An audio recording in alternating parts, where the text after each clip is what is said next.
I showed up 20 minutes early, not out of excitement, but because I needed an escape plan if things went south. The base was just as I recalled: razor-sharp fences, neatly trimmed grass, and a guard tower that reeked of burnt coffee and control. I wore my dress blues, crisp and spotless, insignia hidden. I wasn't here for fanfare. My name is Brigadier General Jimena Tovar. For 22 years, I've worked in corners of the world you won't find on any map. Today, I stood outside my mother's retirement ceremony, watching my own family breeze by, like I was just another shrub in the scenery. I wasn't on the guest list, naturally, but that wasn't the sting. The real burn was how effortlessly they didn't glance back. "Sorry, ma'am, you're not listed as family," the corporal said, eyes glued to his clipboard, buzz cut sharp, voice flat as a board. I slid my ID across anyway. Military issue, flagged for top-tier clearance. He glanced at it like I'd handed him a library card. No spark, no recognition, just, "Please step aside, ma'am." I moved back as a black SUV with government plates rolled up. There was my mother, Lieutenant General Paloma Tovar, stepping out like she was still rallying troops, even in retirement. My father, in a tailored suit, always polished, and my younger brother, Emiliano, in full dress uniform, medals gleaming like a magazine cover. They looked like a recruiting poster. They passed me like I was a misplaced duffel bag. Emiliano shot me a quick look, just enough to register, then smirked. "Still no pass for the big leagues, huh?" He muttered. I didn't react, didn't bite. Some fights aren't worth the scars. The corporal shifted, uneasy now. "I could call someone." "Don't." I cut him off. I wasn't shocked. The invite came via a forwarded email, no personal note, no RSVP, just a subject line: ceremony, dress formal. Lunch to follow. No mention of my name, no reserved seat, no acknowledgement. I stood off to the side, watching the honor guard assemble. Guests flowed through the security line, most tied to my mother's storied career. None knew mine. That was fine. Expected. What they couldn't know was that I wasn't here as someone's daughter. I wasn't here to cause a stir or demand a spot up front. I was here because sometimes truth needs to stand in the open, even without a name tag. Silence isn't always surrender. It's preparation to be noticed. This wasn't about begging for a place. It was about letting them realize, too late, they never asked who I'd become. Emiliano was always the golden child. Even as kids, you could see it in how my mother's eyes lit up for him, her posture a bit straighter. By 10, Emiliano had a framed military academy poster over his bed and a typed 5-year plan tucked in his drawer, labeled Future Brigade Leader in handwriting too precise for a kid. My mother ran him through morning drills like it was instinct. By 13, he was correcting other people's salutes. Me? I was the quiet one. I loved patterns, cracking codes in languages I couldn't pronounce.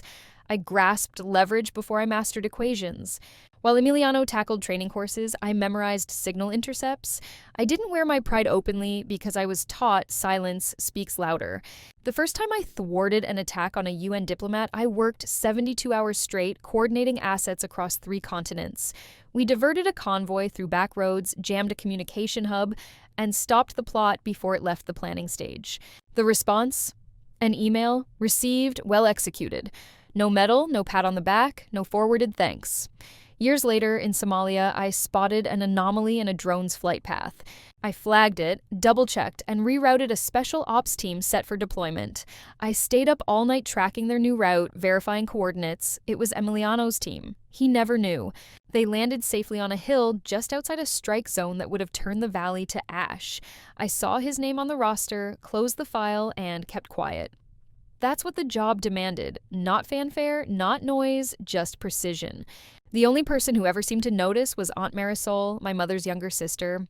She served in Operation Desert Wind, came back with a limp and a fierce belief that the best soldiers don't shout. She sent me postcards during intel training, each one closing with "I see you," even if they don't. When the silence of the work grew too heavy, I read those cards like they were gospel. Ghosts don't beg to be seen. They do the work and wait for the day someone looks twice. It was a Wednesday, the sky a flat, gray haze that made even water taste stale. I was sifting through satellite logs from a joint briefing in Lisbon when my secure line buzzed. Not the usual phone, the red one, the one that only rings when something's on fire, blowing up, or being buried deep. I answered without flair. "Tovar, Brigadier General Tovar," came the voice, low and measured.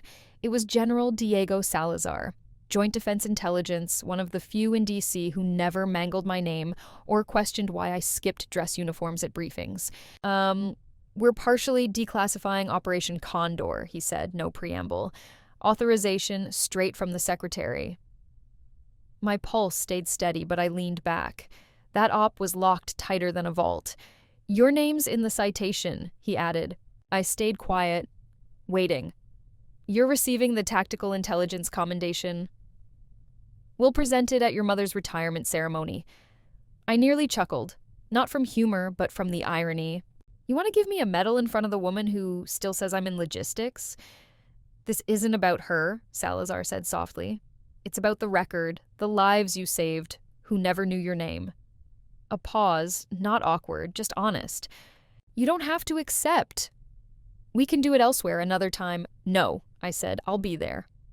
He didn't ask why, he didn't need to. I didn't say yes for the spotlight or a shiny pin.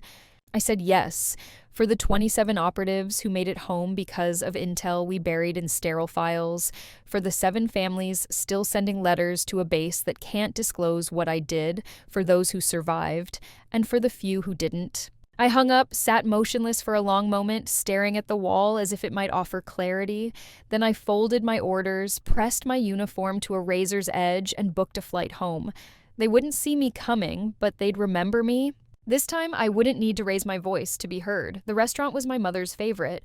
Plush leather booths, dark wood walls, servers who called everyone ma'am or sir, earned or not. The night before the ceremony, we gathered at a round table tucked in the back. 6 of us, my mother, Lieutenant General Paloma Tovar, and my father, composed and stately at one end. Emiliano, naturally, brought his wife, Luciana, who clung to his arm like she feared being mistaken for a stranger. Aunt Marisol sat between us, quiet as always, her half-smile betraying nothing. I took the seat across from Emiliano, right in the crosshairs. The chatter was light, military anecdotes, retirement quips, and a chorus of praise for Emiliano's upcoming overseas training mission. Then Luciana turned to me, her smile bright but icy, twirling her wineglass. "So, Jimena," she said, voice casual, "still shuffling papers for those, diplomats?" I set my fork down. "No," I replied evenly. "I've moved on to dismantling international terror financing networks." Less desk work, more global security. She blinked, waiting for a punchline that wasn't coming. Emiliano snorted, slicing his steak. "You always loved your charts," he said. My father, without looking up, added, "Jimena's always been steady. Not exactly frontline material, but reliable." That's something I took a slow sip of water, then met his gaze. So I suppose unraveling 4 shell companies funneling crypto to insurgent groups is just reliable? Like a good spreadsheet? The words hung in the air. The table froze, forks stilled, breaths held. Luciana let out a nervous giggle, expecting a jest. I wasn't joking. No one spoke. The silence cut deep. Then Marisol reached for the wine bottle, poured herself a glass, and raised it to her lips. Her eyes met mine for a fleeting second, and I saw it. Not pity, not worry, but acknowledgement. Like she knew, like she remembered. She tilted her glass slightly, a subtle salute. I didn't need their understanding. Tomorrow, the whole room would know, and no one would mistake me for a clerk again. Military ceremonies carry a unique quiet before they start, not calm but tension. Pressed uniforms brushing against medals, murmured greetings tinged with ambition, camera clicks humming like far-off cicadas. I arrived 15 minutes early, taking a seat in the last row of the VIP section. Back straight, uniform impeccable, stars uncovered this time. No one gave me a second glance. A few guests nodded politely, likely assuming I was an aide or a last-minute staffer from some command office. No one asked. No one recognized me. That was how it had always been. Up front, my mother sat like a statue, medals gleaming, expression composed. My father, posture perfect, always the supportive spouse. Emiliano beside them, pristine and self-assured, nodding to people who clearly knew his name. A Marine color guard presented the flags. The anthem played. A major from the Department of Defense recited a glowing account of my mother's service. 3 decades, 6 deployments, 2 international campaigns. Applause punctuated each milestone, as if rehearsed. Then the MC paused, a subtle shift in the air. "We have one additional commendation before we continue," he said, his voice steady but carrying a hint of expectation. "Today we honor not only a retiring leader, but a legacy carried forward. A name you may not know, but will the room tightened? Please rise," he said, "for Brigadier General Jimena Tovar, awarded the Tactical Intelligence Commendation for her leadership in Operation Condor." The gasps. A chair scraped against the floor, heads turned, cameras pivoted. My father's eyes widened. Emiliano went rigid. My mother, the woman who once said I was better suited to admin work, froze. I stood slowly, deliberately, not proud, not showy, just there. As I walked down the aisle, the room stood, not out of awe, but because protocol demanded it. They didn't grasp what they were seeing. I passed my family without a glance, and in that moment, they realized I hadn't just shown up. I'd arrived. The medal was in my hand when the lights dimmed again. At first, I thought it was the ceremony's close, perhaps a tribute video or a pre-recorded message from a high-ranking official, but then the screen flickered with grainy footage, the kind only pulled from a secure feed halfway across the globe. A man appeared, seated against a beige canvas backdrop, fatigues dusted with sand, sleeves rolled up, a scar tracing from his temple to his chin. He took a steady breath. "Captain Mateo Vargas," he said. "Alpha Recon Unit, Special Operations." The room went silent. "I'm sorry I can't be there in person," he continued, eyes briefly dropping. "Still on active duty." "But I had to speak today to thank someone," he paused, just long enough to make the air heavy. 6 years ago, my team was set for a recon drop outside Al-Khobar.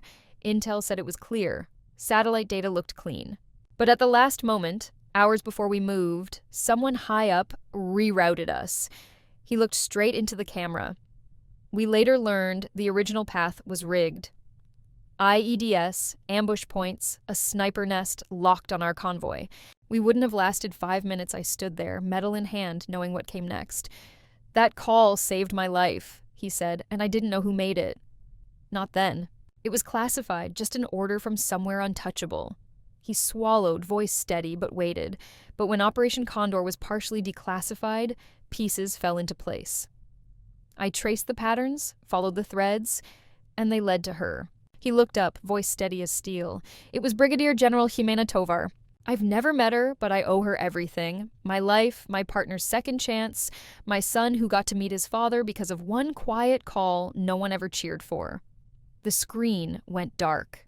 The auditorium's silence roared louder than any applause. My father's head bowed, my mother's hand covered her mouth. Emiliano couldn't meet my eyes. I stood still because sometimes the truest victories don't need a crowd's approval. The ceremony closed without fanfare. No music, no receiving line, just a heavy hush that lingers when people are too stunned to find words. I slipped out a side exit, past the honor guards still rigid at their posts, into the courtyard behind the auditorium. The sky was gray, not stormy, just uncertain, mirroring my mood. Footsteps followed, deliberate but unhurried. It was her. My mother stood a few feet away, hands tucked into her coat pockets, unsure of their place. She wasn't in command here, no ranks to lean on, no room of subordinates awaiting her signal. "I didn't know," she said softly. I didn't turn. "It's not that you didn't know," I replied. "It's that you never asked." She exhaled, a quiet sound, like something inside her had come loose. "For years," she said, "I thought you chose that distance, that you didn't want this life." "No," I said. I chose silence because every time I spoke, someone in this family drowned me out." A pause, then from the edge of the walkway, a voice. "Wait, that reroute in Somalia, was that you?" Emiliano looked younger, less polished, less scripted. "You saved my unit?" His voice was barely a whisper. "That change came hours before we deployed." I thought it was a clerical error. I turned slightly, just enough to face him.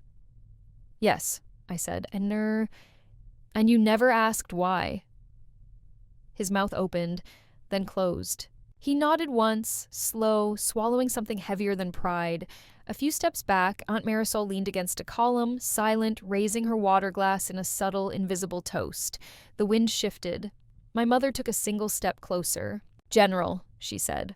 I looked at her fully now. She meant it, not out of duty, not because the medal demanded it, but because for the first time, she saw me. And for once, I didn't feel like I had to earn my place. I already had. A week later, at my new post, a small wooden box appeared on my desk. No note, no sender, just my name, handwritten, and a seal from the Joint Intelligence Archive Unit in the corner. Inside was a single item, a worn fragment of a tactical field map from Operation Condor, laminated, edged in brass. The terrain lines were faint, but I knew the coordinates by heart. I'd memorized them years ago. Etched in the corner were 6 words: "Not all heroes seek the spotlight." I stared at it for a long time, not because I craved recognition, but because someone, somewhere remembered. That evening, my phone rang. It was my father, his voice softer than I recalled. "Your mother thought, maybe dinner this weekend. Just family, nothing formal." I didn't reply immediately, but that Saturday I went. Same house, same porch, same flagpole out front. But something had shifted. The dining table was set. Emiliano sat across from me, quieter than usual. Luciana avoided my gaze, no jabs, no quips about desk jobs. Just the clink of silverware, glasses, and a faint hum that felt almost like calm. Halfway through dinner, my mother stood and left the room. When she returned, she carried a small leather case, worn and familiar. She set it beside my plate. "My compass," she said, "carried it through every post. Kuwait, Bosnia, Mali. Never left my vest." She opened it, revealing a brass dial dulled by decades. "It's time someone else carried it." She said no more. I looked at her, not as a mother seeking amends, not as a figure rewriting history, but as someone finally willing to see clearly. I nodded quietly. We finished the meal without fanfare, no speeches, no apologies. But for once, no one pretended I wasn't there. No one corrected me, no one questioned what I'd done. It wasn't forgiveness or validation, but it was something I hadn't had in years: visibility, and that was enough.